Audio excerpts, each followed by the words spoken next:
Broadcasting from the business capital of the world, this is the Podcast Business News Network. And welcome back, everybody. This is for anyone who is a business owner. Maybe you lead a team. Maybe you're a C-suite executive. Anybody that's looking to move their life forward professionally, even personally, this is for you. And if you're finding yourself somewhat stuck in your situation, maybe not hitting the numbers that you want to hit, maybe not feeling that you're connecting with your team, coaching may very well be in order for you. And we're going to talk to an excellent leadership coach, executive coach, and he joins us today. Got a lot of insight coming your way.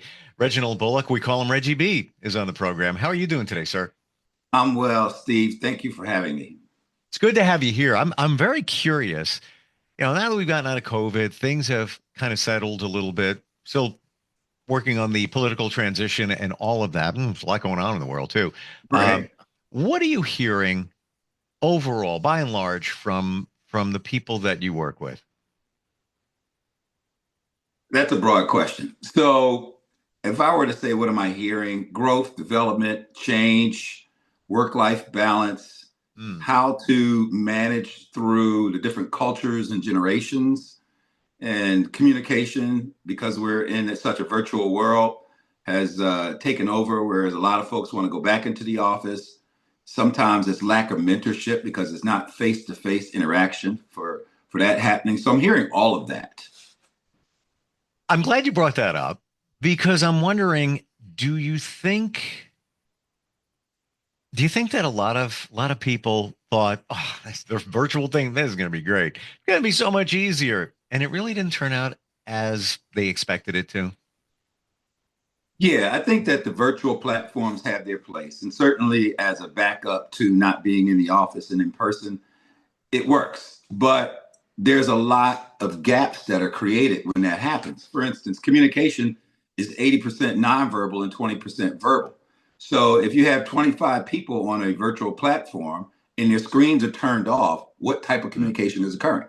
And even in this setting that you and I are on, right? We're looking at each other from the chest up. You don't know what my shoes look like. You don't know what my belt look like. You don't know what kind of pants I'm wearing.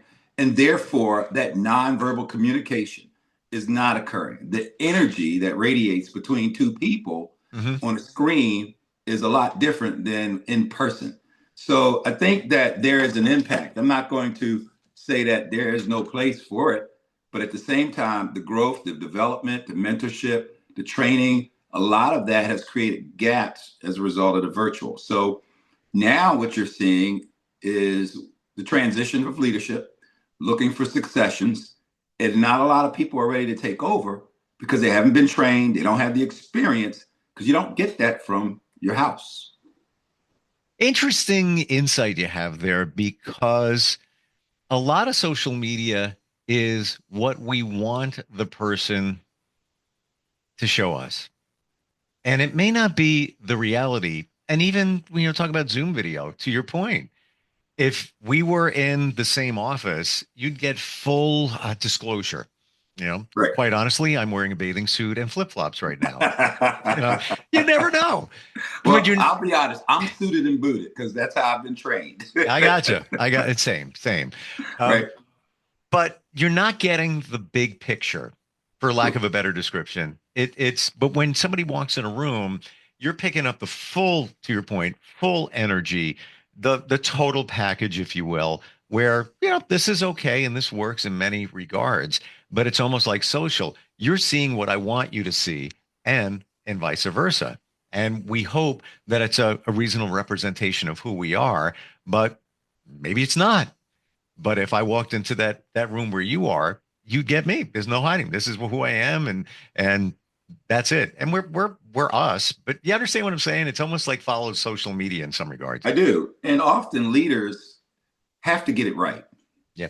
And so when they're evaluating or judging or interpreting someone's behavior and actions to be able to make a decision, and they're only receiving a small percentage of the communication, those nonverbals, it's hard for them to gauge through their emotional intelligence and capabilities all of their knowledge to help that person or to make a decision on that person because they don't know that person.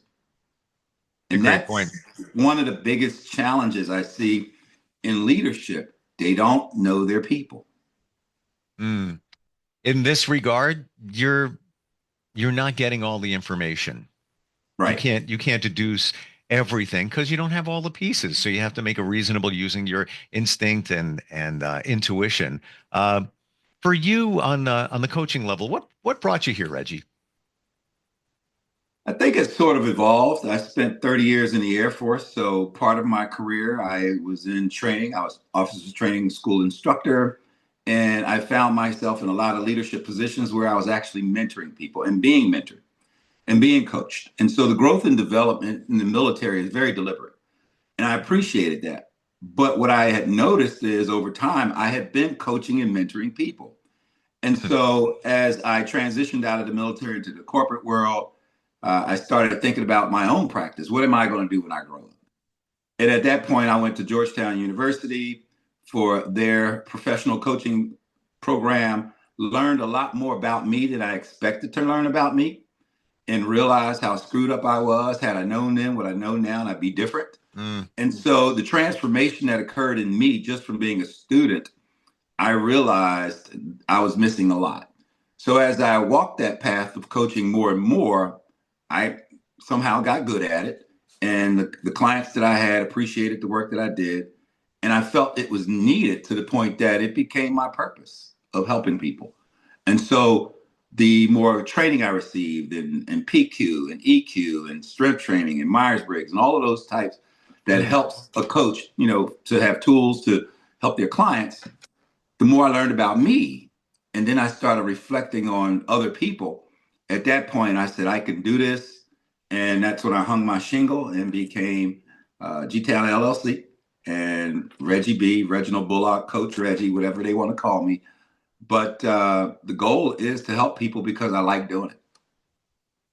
You mentioned Myers-Briggs, similar to Clifford Strengths, isn't it? Yes. Well, each one is different. It's Yeah. hard to say similar because I was trained through the Elizabeth Myers School. So, they're very particular about being who they are. But what it does is allows you to have self-awareness. So most of the strength training, Clifford Strengths, Myers-Briggs, and there's a host of them. There's over 30 of them. At the end of the day, it comes down to self-awareness. And the more you're aware of yourself, then you can govern yourself as you interact with others so that you can become aware of them and just understand that dynamic. And I'm going to always lean on the energy because there's a lot of energy transmission that we don't really pay attention to until we are self-aware. Hmm. We'll go there later on the energy side. When Yeah. it comes to the assessing your strengths using Right. one of those tests, there was a surprise for me, and I'll share in a moment. But I'm curious on your end, was there a strength that you didn't know existed, but found that out after taking one of those tests or going through your journey? That I didn't know existed.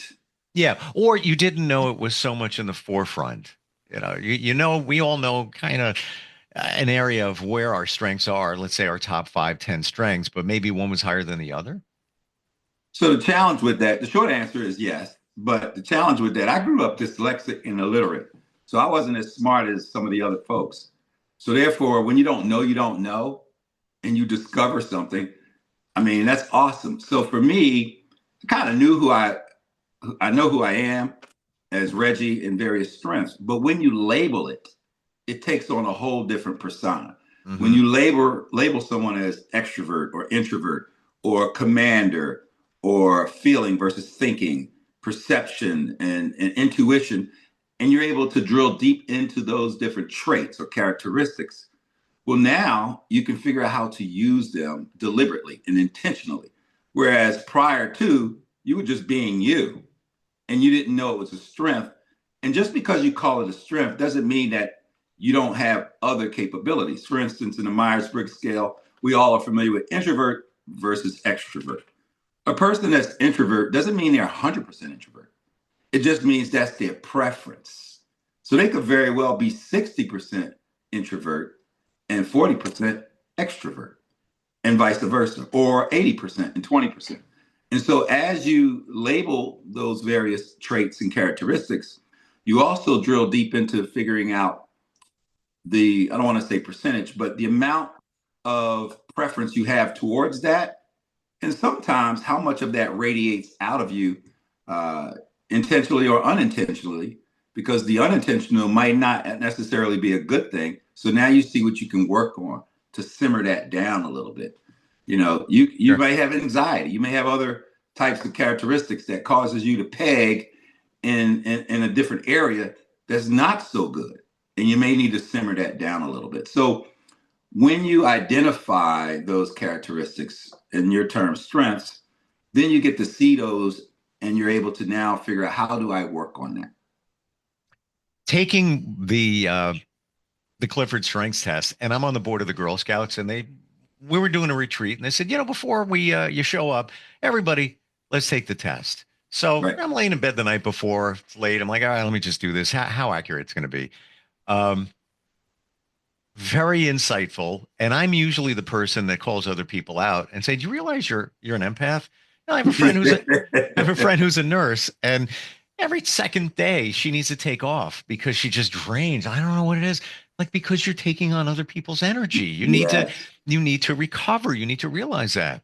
I take the strength assessment test. Number one was communication. All right. No brainer there. Been doing that forever. Right. Number two strength was empathy for me. I had no idea that would come But up it so makes high. sense. It does, right? Sense. Yeah, I get it. It makes sense. Yes. Yeah. Especially in what I do in picking up on other people, their energy, where their head is at, feeling that. I figured it would be within the top 10, top 12. Never thought it would be number two. But to your point, taking what shows up and then using it to your advantage once it's identified. I think it's the same thing with coaching. Once things are revealed to you with working with somebody like yourself, we have a better understanding of who we are, why we do what we do, how we do what we do, and how to move our lives forward. If you were to go back right now to your teens or your 20s, what would you tell your younger self? Oh, wow. So many different things. Read more, listen more, and don't be so full of yourself. It's not that serious.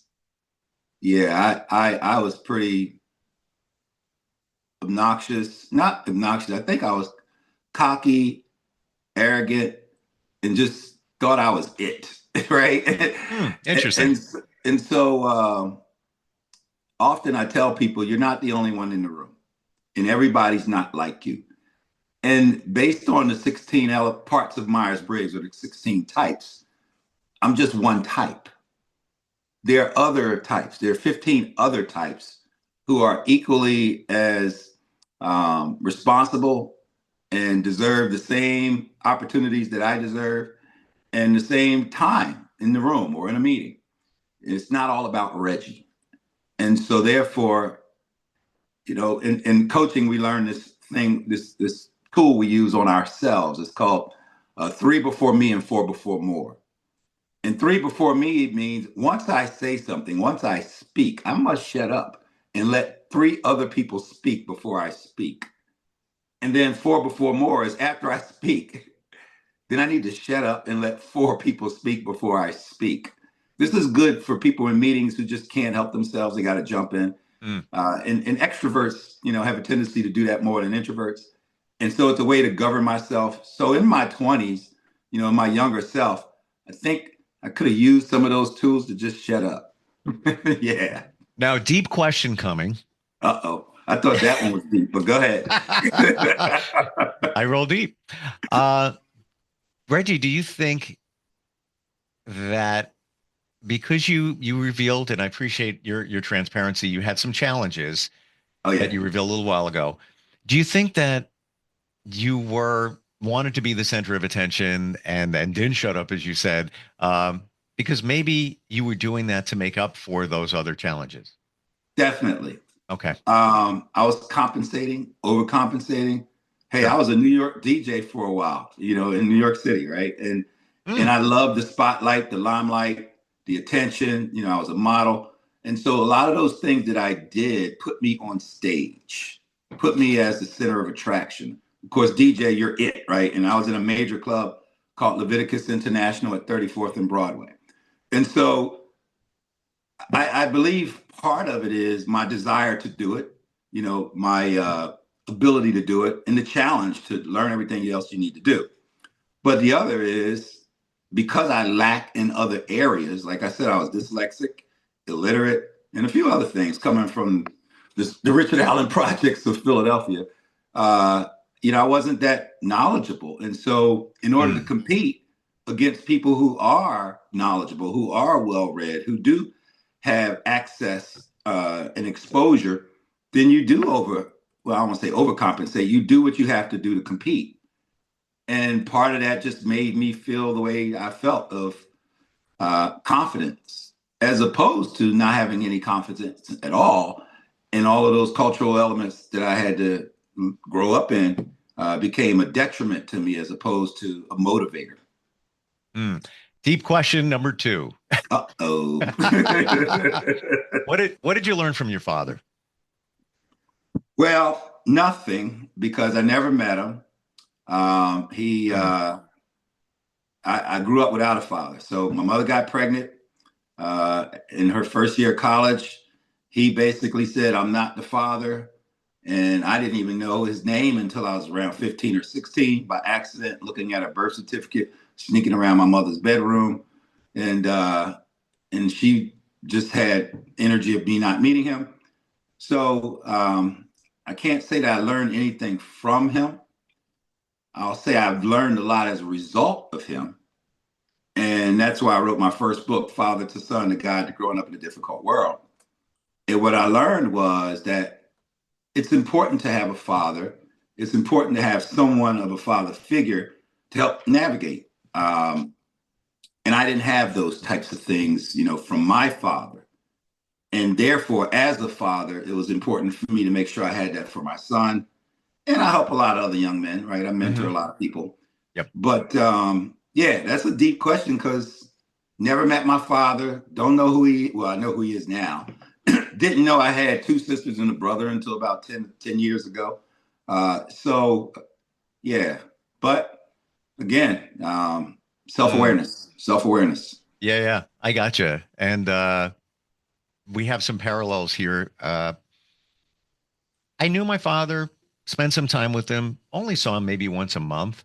Um, Passed away when I was 21 suddenly. And I only found out in the last year or two that I knew my parents got divorced when I was very young. They were already Right. getting divorced before I was even born. They started Mm, that process. And I just found out this past summer that I have a half sister. wow. And I met her in New York City over the summer. Uh, Awesome. yeah, very cool. And she's about 15 years younger, and she lives in Atlanta. And when I think back to a lesson from my father, and by the way, side note, you say your mentor, I'm in a men's group, been for almost a year now, and we honor our father, whether you liked him or not. You take a lesson if you can from them. And we in the group, we only go by our last names. And when I Right. think about it, because you honor your father, when I think about it, he said three things to me. And when I was little, I was like, whatever. And they were, and the reason I'm bringing this up is you said it. Learn how to read, learn how to dance. He loved to dance, That's cool. ladies man, and learn how to breathe. And Ah, I never got the breathing thing until the last, call it 4 years where, oh, because I had a little anxiety when I was younger, and just to breathe, take a deep breath. And I don't believe he was very spiritual at all. But that's what he left me with. And like, made sense. Now it makes sense. Now I get it. And just a powerful lesson. breathing is a coaching thing, by the way. In almost 100% of my clients, we talk about that. Nice. So your dad had some coaching in him. He didn't know it. For And sure. you mentioned the father piece, right? I'm co-chair of Fathers Initiative down here in the DMV area for our fraternity Kappa Alpha Psi in one of our chapters, Alexander Fairfax. And Nice. and we have only men come in there predominantly, and some, they can bring their children, their sons mostly. And we talk about some deep subjects that particularly African American men don't want to talk about and stay away from. It's taboo. And we give them a safe and brave space to just be vulnerable. So, yeah, trying to be like you when I grow up, Steve. But you're saying all the things. I'm living that life. One of the principles of the group that I'm in is mask down, be Yeah, vulnerable. And whenever we have a meeting, and it's at once a week, and we see it turning a little superficial, it's like, whoa, whoa, whoa, whoa, whoa, whoa, whoa. All right, we're not getting anything accomplished here because everybody's wearing a mask. Take them down, and let's be who needs a circle? What do you got going right, on? Let's talk right. about that. Uh, Difference between coaching and leadership coaching. Can Okay. you define that? Yeah, certainly. So, and I'll add one more to it. You have coaching, leadership coaching, and executive coaching. So, most people are familiar with coaching, like basketball coach or Sure. music coach and those types of coach. And, in many cases, it's going to help you with your self-awareness, develop transformational change, and, provide you with critical challenges for you to grow and develop. And that's kind of a standard in many different coaching because, to be honest with you, the list of the types of coaching is probably larger than most people could ever even imagine. I mean, Mm. I know a person who is strictly an energy coach. I know a person who's a grief coach. So there are a lot of coaches. Leadership coaching, on the other hand, makes the distinction and the assumption that you are responsible for people. And so now you're leading people. And you might be a manager, a supervisor, a director, a president, CEO, owner of business, etc.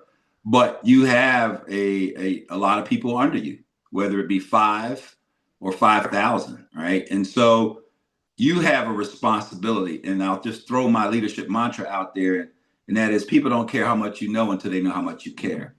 Because not all, just because you're a leader in a leadership position don't mean you're a leader, right? Mm. Mm. And I'll even say something that we often say, 80% of the people out there that are in leadership positions are not necessarily leaders.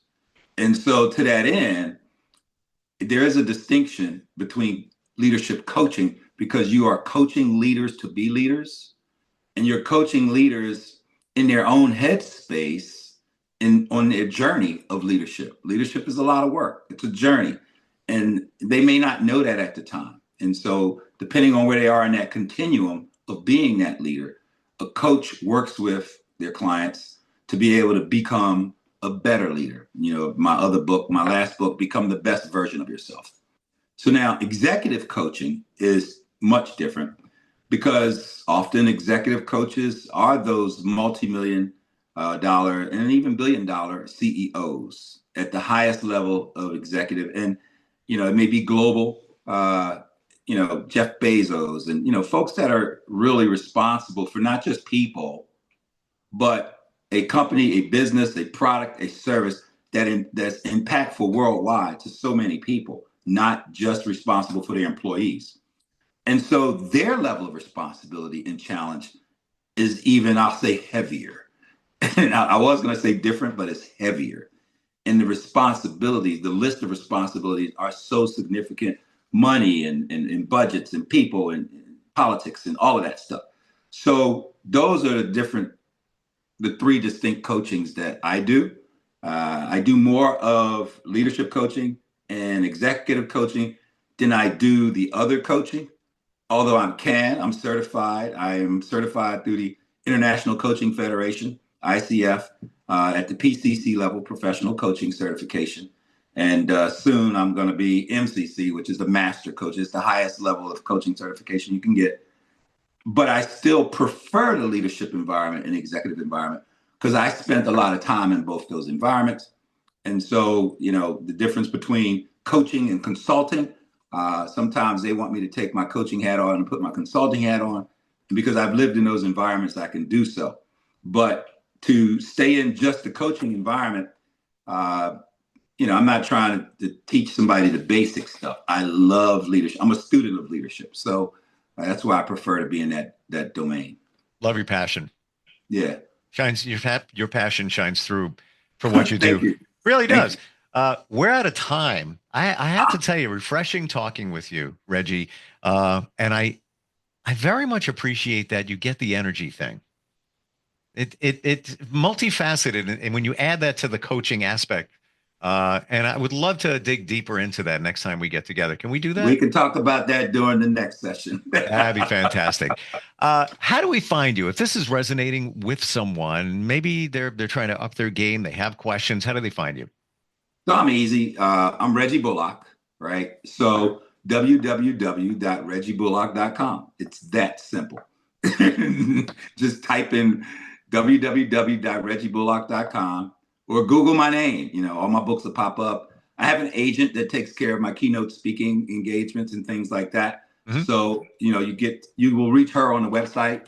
She can help navigate you to whatever services or products you're trying to receive. And then, of course, if you just want to have a conversation or a chemistry call, I don't mind doing that either. But I'm not going to put my phone number out there right now to the world, because you know what happens after that. Well, it's all good. That's why we have a website and a contact page. Yes, for sure. Refreshing talking with you, Reggie. Lots to dig into next time we get together. I'm looking forward. Thanks for being here today. Thank you. Have a great day, Steve. You too. Appreciate it. We'll be right back. Are you looking for even more of the podcasts and hosts that you love? The Podcast Business News Network is proud to announce that you now have even more ways to listen live. Check out the MyTuner Radio, online radio box, and Simple Radio apps on iOS and Android, or find us online. Search for Business News Network on mytuner-radio.com, or search Podcast Business News Network on streama.com and onlineradiobox.com/US. Take your podcast on the go and don't miss a minute of the action.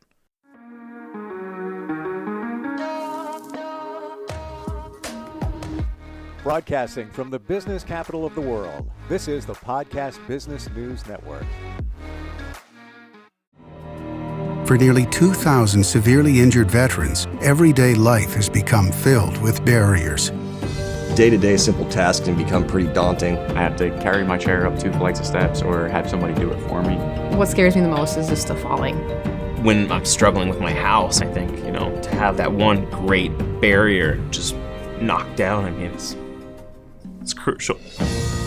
Home for Our Troops is a wonderful nonprofit that builds a mortgage-free, fully adaptive, handicap-accessible house. And there's no catch. It'll be our very first home that we've ever owned. This is a game changer. This is where your life begins again.